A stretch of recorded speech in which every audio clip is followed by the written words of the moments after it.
From New York, Mr. Espaillat, for 5 minutes. Thank you, Mr. Speaker.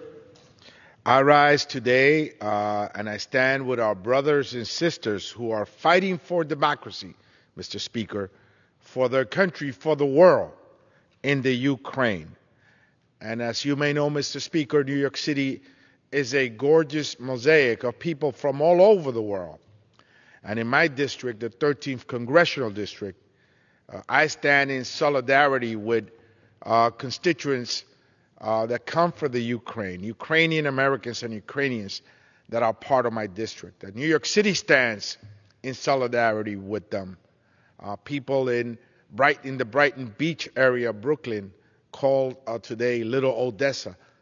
We stand in solidarity with our Ukrainian brothers and sisters. And Vladimir Putin has waged a war. It's called Putin's war of unprecedented proportions on the people of the Ukraine, the likes of which we haven't seen since World War II, Mr. Speaker. He continues to pound on civilian sites as he waits to assault Kiev.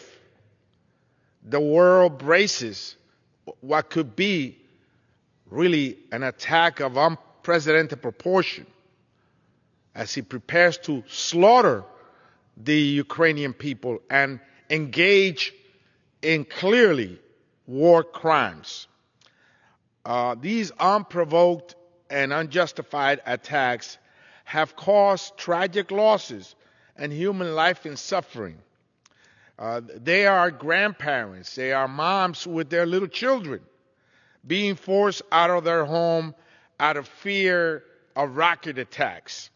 Fathers, uncles, cousins, leaving their families behind to defend democracy in the Ukraine and on behalf of the world.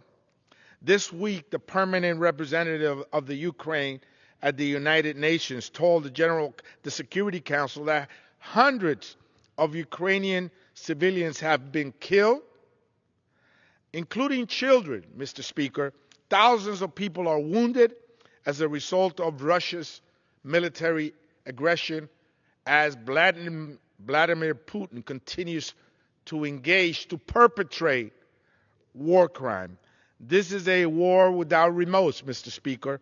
More than 1,000 civilians have died, and more than 1.5 million Ukrainians have been displaced, causing a humanitarian crisis. Mr. Speaker, Mr. Putin, Vladimir Putin, has engaged in war crime. This isn't just Putin's war on the Ukraine. It's a rebuke of Western values. It's a rebuke of democratic structures. It's a rebuke of the will of the people and basic human rights. It's a rebuke of law and order and peaceful coexistence. He has doubled down, Mr. Speaker, and has premeditatedly and illegally and immorally engaged in this war. But those on the front lines in the Ukraine are relentless in their defense of democracy.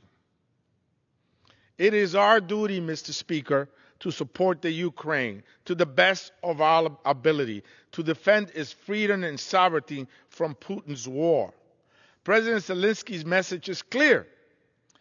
He will defend Ukrainian sovereignty and statehood to the very end, and we must stand with him and every Ukrainian. I commend President Biden's rallying calls and our allies in response to Russia's military invasion of the Ukraine and urge continued support for the Ukrainian people as they violently resist tyranny in the name of freedom and democracy. Putin's actions are barbaric. They are disregard of human rights, violating Ukrainian sovereignty and posing a threat to all of us across the planet. His actions are hurting the people of Russia as well. Dozens of cities across Russia saw people being arrested as they demonstrated against this illegal war. It is heartbreaking that on Women's History Month, on International Women's Day, we are witnessing thousands of Ukrainian women fleeing with their children, their homeland, to bordering countries. The United States and our allies must do everything in our power to prevent this from happening again. Mr. Speaker, I've introduced a resolution calling on Vladimir Putin and the Russians to be held accountable for war crimes, and I yield back. The chair recognizes the gentleman from Virginia, Mr. Klein, for 5 minutes.